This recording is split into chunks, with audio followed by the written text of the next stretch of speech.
ನಮಸ್ತೆ ಸ್ನೇಹಿತರೆ, ಎಲ್ಲರೂ ಹೇಗಿದ್ದೀರಾ? ಎಲ್ಲರೂ ಚೆನ್ನಾಗಿದ್ದೀರಾ ಅಂತ ನಾನು ಭಾವಿಸ್ತೀನಿ. ನಾನು ಕೂಡ ಚೆನ್ನಾಗಿದ್ದೀನಿ.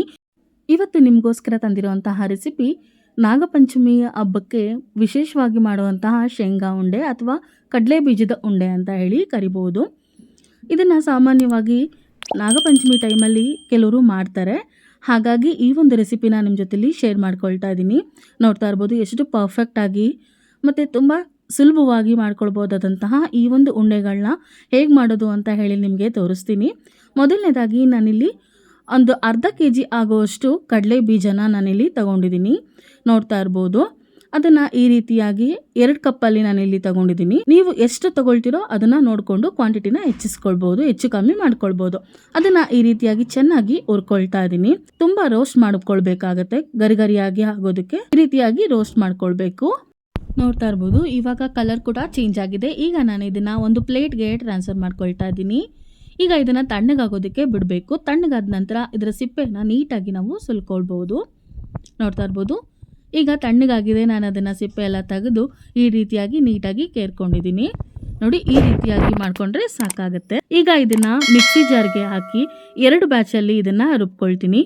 ತರಿಯಾಗಿ ಇದನ್ನು ರುಬ್ಬಬೇಕಾಗತ್ತೆ. ನೋಡ್ತಾ ಇರ್ಬೋದು, ಈ ರೀತಿಯಾಗಿ ಆದರೆ ಸಾಕಾಗುತ್ತೆ. ಸ್ವಲ್ಪ ಸ್ವಲ್ಪ ಕಡಲೆ ಬೀಜ ಅನ್ನೋದು ಇರಬೇಕು, ಅದು ಬಾಯಿಗೆ ಸಿಗ್ತಾ ಇದ್ರೆ ತುಂಬ ಚೆನ್ನಾಗಿರುತ್ತೆ ತಿನ್ನೋದಕ್ಕೆ. ಈಗ ಇನ್ನೊಂದು ಬ್ಯಾಚನ್ನು ಸಹಿತ ಇದೇ ರೀತಿಯಾಗಿ ನಾನಿಲ್ಲಿ ರುಬ್ಕೊಳ್ತಾ ಇದ್ದೀನಿ. ನಾನಿಲ್ಲಿ ಜಾಸ್ತಿ ಕ್ವಾಂಟಿಟಿನಲ್ಲಿ ಕಡಲೆ ಬೀಜನ ತಗೊಂಡಿರೋದಕ್ಕೆ ಈ ರೀತಿಯಾಗಿ 2 ಬ್ಯಾಚ್ ಆಗಿ ಹುರ್ಕೊಳ್ತಾ ಇದ್ದೀನಿ. ನಂತರ ಅದೇ ಒಂದು ಕಡಾಯಿಗೆ ನಾನಿಲ್ಲಿ ಕಡಲೆನ ಹಾಕೊಳ್ತಾ ಇದ್ದೀನಿ. ಹುರ್ಗಡ್ಲೆ ಅಥವಾ ಪುಟಾಣಿ ಅಂತ ಹೇಳಿ ಕರಿತೀರಲ್ಲ, ಅದನ್ನು ಹಾಕೊಳ್ತಾ ಇದ್ದೀನಿ. ಅದನ್ನು ನಾನಿಲ್ಲಿ ಒಂದು ಅರ್ಧ ಕಪ್ ಆಗುವಷ್ಟು ಮಾತ್ರ ತೊಗೊಂಡಿದ್ದೀನಿ. ಒಂದು 5-6 ಸ್ಪೂನ್ ಆಗುವಷ್ಟು ತೊಗೊಂಡಿದ್ದೀನಿ. ಅದನ್ನು ಸಹಿತ ಈ ರೀತಿಯಾಗಿ ಕೆಂಪಗಾಗೋ ರೀತಿ ಹುರಿದು ಈ ರೀತಿ ಮಿಕ್ಸಿ ಜಾರ್ಗೆ ಹಾಕ್ಕೊಂಡು ನುಣ್ಣಗೆ ಆಗೋ ರೀತಿ ಪೇಸ್ಟ್ ಮಾಡ್ಕೊಳ್ಬೇಕು. ನೋಡಿ, ಈ ರೀತಿಯಾಗಿ ರುಬ್ಬಬೇಕು. ರುಬ್ಬಿ ಅದನ್ನು ಒಂದು ಬೌಲ್ಗೆ ಹಾಕೊಳ್ತಾ ಇದ್ದೀನಿ. ನಂತರ ಇದಕ್ಕೆ ನಾನಿಲ್ಲಿ ಬಿಳಿ ಎಳ್ಳನ್ನು ತಗೊಂಡಿದ್ದೀನಿ. ಅದನ್ನು ಒಂದು 3-4 ಸ್ಪೂನು ತಗೊಂಡು ಈ ರೀತಿಯಾಗಿ ಹುರ್ಕೊಳ್ಬೇಕು. ಸ್ವಲ್ಪ ಅದು ಚಿಟಪಟ ಅಂತ ಹೇಳಿ ಸೌಂಡ್ ಮಾಡಬೇಕು. ಆ ರೀತಿಯಾಗಿ ರೋಸ್ಟ್ ಆಗೋವರೆಗೂ ಹುರ್ಕೊಂಡ್ರೆ ಸಾಕಾಗತ್ತೆ. ಅದನ್ನು ನಂತರ ನಾನು ಒಂದು ಪ್ಲೇಟ್ಗೆ ಹಾಕ್ಕೊಳ್ತೀನಿ. ನೋಡಿ, ಇವಾಗ ಈ ರೀತಿಯಾಗಿ ರೋಸ್ಟ್ ಆಗಿದೆ, ಕಲರ್ ಕೂಡ ಚೇಂಜ್ ಆಗಿದೆ. ಇಷ್ಟ ಆದರೆ ಸಾಕು. ನಾನಿಲ್ಲಿ ಒಂದು ಪ್ಲೇಟ್ಗೆ ಅಥವಾ ಒಂದು ಬೌಲ್ಗೆ ಹಾಕ್ಕೊಳ್ತಾ ಇದ್ದೀನಿ. ನೋಡಿ, ಈ ರೀತಿಯಾಗಿ ನೆಕ್ಸ್ಟು ನಾನಿಲ್ಲಿ ಗಸಗಸೆನ ತೊಗೊಂಡಿದ್ದೀನಿ. ಒಂದು 2 ಸ್ಪೂನ್ ಆಗುವಷ್ಟು ಗಸಗಸೆನ ಈ ರೀತಿಯಾಗಿ ರೋಸ್ಟ್ ಮಾಡ್ಕೊಳ್ತಾ ಇದ್ದೀನಿ. ನೋಡ್ತಾ ಇರ್ಬೋದು, ಇದು ಕೂಡ ಸ್ವಲ್ಪ ಚಿಟಪಟ ಅಂತ ಹೇಳಿ ಆಗೋವರೆಗೂ, ಕಲರ್ ಸ್ವಲ್ಪ ಚೇಂಜ್ ಆಗೋವರೆಗೂ ಹುರ್ಕೊಂಡು ಮಿಕ್ಸಿ ಜಾರ್ಗೆ ಹಾಕ್ಕೊಳ್ತಾ ಇದ್ದೀನಿ. ಬರೀ ಗಸಗಸೆ ಹಾಕಿದ್ರೆ ನುಣ್ಣಗೆ ಆಗೋದಿಲ್ಲ ಅಂತ ಹೇಳಿ ಒಂದು 2 ಸ್ಪೂನ್ ಆಗುವಷ್ಟು ಕಡಲೆನ ನಾನಿಲ್ಲಿ ಸೇರಿಸ್ಕೊಳ್ತಾ ಇದ್ದೀನಿ. ಕಡಲೆನ ಸೇರಿಸಿ ರುಬ್ಬೋದ್ರಿಂದ ನೀಟಾಗಿ ನುಣ್ಣಗೆ ಆಗೋ ರೀತಿ ರುಬ್ಬೋದು. ನೋಡ್ತಾ ಇರ್ಬೋದು, ಈ ರೀತಿಯಾಗಿ ನುಣ್ಣಗೆ ಆಗಿದೆ. ಇದನ್ನು ನಾನಿಲ್ಲಿ ಒಂದು ಬೌಲ್ಗೆ ಹಾಕ್ಕೊಳ್ತಾ ಇದ್ದೀನಿ. ನಂತರ ಇಲ್ಲಿ ಆಗಲೇ ನಾನು ಪುಡಿ ಮಾಡಿ ಇಟ್ಕೊಂಡಿರೋ ಅಂತಹ ಶೇಂಗಾ ಬೀಜದ ಪುಡಿಗೆ ನಾನಿಲ್ಲಿ ಕಡಲೆ ಪುಡಿ ಹಾಗೆ ಗಸಗಸೆ ಮತ್ತು ಕಡಲೆನ ಪುಡಿ ಮಾಡ್ಕೊಂಡಿದ್ನಲ್ಲ ಅದು, ನಂತರ ಎಳ್ಳು ಹಾಗೆ ಕೊಬ್ಬರಿನ ನಾನಿಲ್ಲಿ 1 ಕಪ್ ಆಗೋಷ್ಟು ಕೊಬ್ಬರಿನ ಹಾಕ್ಕೊಳ್ತಾ ಇದ್ದೀನಿ. ಹಾಗೆ 1 ಸ್ಪೂನ್ ಆಗೋಷ್ಟು ಏಲಕ್ಕಿ ಪುಡಿನ ಹಾಕ್ಕೊಳ್ತಾ ಇದ್ದೀನಿ ಫ್ಲೇವರ್ಗೆ ಅಂತ ಹೇಳಿ. ಇದಕ್ಕೆ ನೀವು ಬೇಕಿದ್ರೆ ಶುಂಠಿ ಪುಡಿ ಸಹಿತ ಸೇರಿಸ್ಬೋದು. ಅದನ್ನು ಪುಡಿ ಮಾಡಿ ಇಟ್ಕೊಂಡು ನಂತರ ಇದಕ್ಕೆ ಪಾಕನ ರೆಡಿ ಮಾಡ್ಕೊಳ್ಬೇಕು. ಹಾಗಾಗಿ 1 ಕಪ್ಪು ಆಗೋಷ್ಟು ಬೆಲ್ಲನ ನಾನಿಲ್ಲಿ ಕುಟ್ಟಿ ತೊಗೊಂಡಿದ್ದೀನಿ. ಅದನ್ನು ಈ ರೀತಿಯಾಗಿ ಹಾಕ್ಕೊಂಡು ಅದಕ್ಕೆ ಅರ್ಧ ಕಪ್ ಆಗೋಷ್ಟು ನೀರನ್ನು ಹಾಕ್ಕೊಳ್ತಾ ಇದ್ದೀನಿ. ನೀರನ್ನು ನೀವು ನೋಡಿಕೊಂಡು ಹಾಕ್ಕೊಳ್ಳಿ. ಇದನ್ನು ಬೆಲ್ಲ ಪೂರ್ತಿ ಕರಗೋವರೆಗೂ ಈ ರೀತಿಯಾಗಿ ಕುದಿಸ್ಕೊಳ್ತೀನಿ. ಒಂದು 5 ನಿಮಿಷಗಳ ಕಾಲ ಈ ರೀತಿಯಾಗಿ ಕುದಿದ್ರೆ ಸಾಕಾಗತ್ತೆ. ನೋಡ್ತಾ ಇರ್ಬೋದು, ಈಗ ಬೆಲ್ಲ ಎಲ್ಲ ಪೂರ್ತಿಯಾಗಿ ಕರಗಿದೆ. ಇದನ್ನು ನಾವಿಲ್ಲಿ ಶೋಧಿಸ್ಕೊಳ್ಬೇಕು. ನಾನಿಲ್ಲಿ ಕಾಫಿ ಸೋಸೋದಿರುತ್ತಲ್ಲ, ಅದಕ್ಕೆ ಹಾಕ್ಕೊಂಡು ಈ ರೀತಿಯಾಗಿ ಶೋಧಿಸ್ಕೊಳ್ತಾ ಇದ್ದೀನಿ.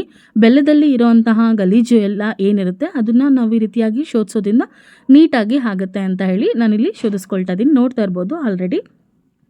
ನಂತರ ಅದೇ ಒಂದು ಪಾತ್ರೆನ ನೀಟಾಗಿ ತೊಳೆದು ಅದಕ್ಕೆ ನಾನಿಲ್ಲಿ ಶೋಧಿಸಿ ಇಟ್ಕೊಂಡಿರೋಂತಹ ಬೆಲ್ಲನ ಹಾಕ್ಕೊಳ್ತಾ ಇದ್ದೀನಿ. ಈಗ ಪಾಕನ ತಗೊಳ್ಬೇಕು ಅಂತ ಹೇಳಿ ಒಂದು 2-3 ನಿಮಿಷ ಕುದಿಸೋಂದ್ರೆ ಸಾಕಾಗುತ್ತೆ. ಒಂದೇಳೆ ಪಾಕ ನಿಮಗೆ ತೋರಿಸಿದ್ನಲ್ಲ, ಆ ರೀತಿಯಾಗಿ ಅಂಟು ಬಂದರೆ ಸಾಕು, ಪಾಕ ರೆಡಿ ಆಗುತ್ತೆ. ಈಗ ಪಾಕನ ನಾನಿಲ್ಲಿ ಮಿಕ್ಸ್ ಮಾಡ್ಕೊಳ್ತಾ ಇದ್ದೀನಿ ಈ ಒಂದು ಪುಡಿಗಳ ಜೊತೆಲಿ. ನೋಡ್ತಾ ಇರ್ಬೋದು, ನಾನಿಲ್ಲಿ ಅರ್ಧ ಪಾಕನ ಮಾತ್ರ ಹಾಕ್ಕೊಂಡು ಇನ್ನರ್ಧನ ಹಾಗೆ ಎತ್ತಿಟ್ಕೊಳ್ತಾ ಇದ್ದೀನಿ. ನೋಡಿಕೊಂಡು ಹಾಕ್ಕೊಳ್ಬೇಕು ಅಂತ ಹೇಳಿ ಅದನ್ನು ಮುಚ್ಚಿಟ್ಟು ಈ ರೀತಿಯಾಗಿ ಸ್ಪೂನ್ ಸಹಾಯದಿಂದ ಎಲ್ಲನೂ ನೀಟಾಗಿ ಮಿಕ್ಸ್ ಮಾಡ್ಕೊಳ್ತಾ ಇದ್ದೀನಿ.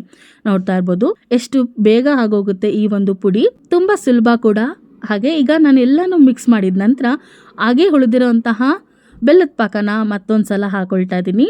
ಎಲ್ಲನೂ ನೀಟಾಗಿ ಕಲಿಸ್ಕೊಳ್ಬೇಕು. ಇವಾಗ ನಾನಿಲ್ಲಿ ತಣ್ಣೀರನ್ನ ಇಟ್ಕೊಂಡಿದ್ದೀನಿ, ಬಿಸಿ ಇರುತ್ತಲ್ಲ, ಹಾಗಾಗಿ ಸ್ವಲ್ಪ ತಣ್ಣೀರನ್ನ ಹದ್ಕೊಂಡು ಈ ರೀತಿಯಾಗಿ ಉಂಡೆಗಳನ್ನ ಮಾಡ್ಕೊಳ್ಬೇಕು. ನಾವು ಬಿಸಿ ಇದ್ದಾಗಲೇ ಉಂಡೆಗಳನ್ನ ಮಾಡ್ಕೊಳ್ಬೇಕು. ಹಾಗಾಗಿ ನಾನಿಲ್ಲಿ ಎಣ್ಣೆ ಮತ್ತು ಸ್ವಲ್ಪ ತಣ್ಣೀರನ್ನ ಎರಡೂ ಸಹಿತ ಇಟ್ಕೊಂಡಿದ್ದೀನಿ. ಎರಡೂ ಸಹಿತ ಈ ರೀತಿಯಾಗಿ ಅದ್ದಿ ನಾನಿಲ್ಲಿ ಉಂಡೆಗಳನ್ನ ರೆಡಿ ಮಾಡ್ಕೊಳ್ತೀನಿ.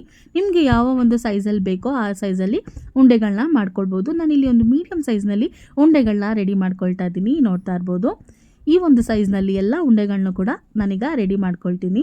ಈ ಒಂದು ಉಂಡೆ ತುಂಬ ಪ್ರೋಟೀನಿಂದ ಕೂಡಿರುತ್ತೆ. ಯಾಕೆಂದರೆ ಕಡಲೆ ಬೀಜ, ಕೊಬ್ಬರಿ, ಕಡಲೆ ಎಲ್ಲವನ್ನು ಸಹಿತ ಹಾಕಿರೋದ್ರಿಂದ ತುಂಬ ಒಳ್ಳೆಯದು ಆರೋಗ್ಯಕ್ಕೆ. ಮಕ್ಕಳಿಗಂತೂ ಈ ಒಂದು ಪ್ರೋಟೀನ್ ಯುಕ್ತ ಉಂಡೆಗಳನ್ನ ಮಾಡ್ಕೊಡಿ, ಖಂಡಿತ ಇಷ್ಟಪಟ್ಟು ತಿಂತಾರೆ. ನಮ್ಮ ಚಾನಲ್ಗೆ ಯಾರೆಲ್ಲ ಇನ್ನೂ ಸಬ್ಸ್ಕ್ರೈಬ್ ಆಗಿಲ್ಲ, ಖಂಡಿತ ನಮ್ಮ ಚಾನಲ್ಗೆ ಸಬ್ಸ್ಕ್ರೈಬ್ ಆಗಿ, ಹಾಗೆ ಪಕ್ಕದಲ್ಲೇ ಕಾಣೋ ಬೆಲ್ ಐಕಾನ್ನ ಪ್ರೆಸ್ ಮಾಡ್ಕೊಳ್ಳೋದನ್ನ ಮರಿಬೇಡಿ. ಅಲ್ಲೇ ನೀವು ಕೂಡ ಮನೆಯಲ್ಲಿ ಶೇಂಗಾ ಉಂಡೆನ ಟ್ರೈ ಮಾಡಿ ನೋಡಿ. ನಾನು ಇವಾಗ ಮಾಡ್ಕೊಂಡಿದ್ದೀನಿ.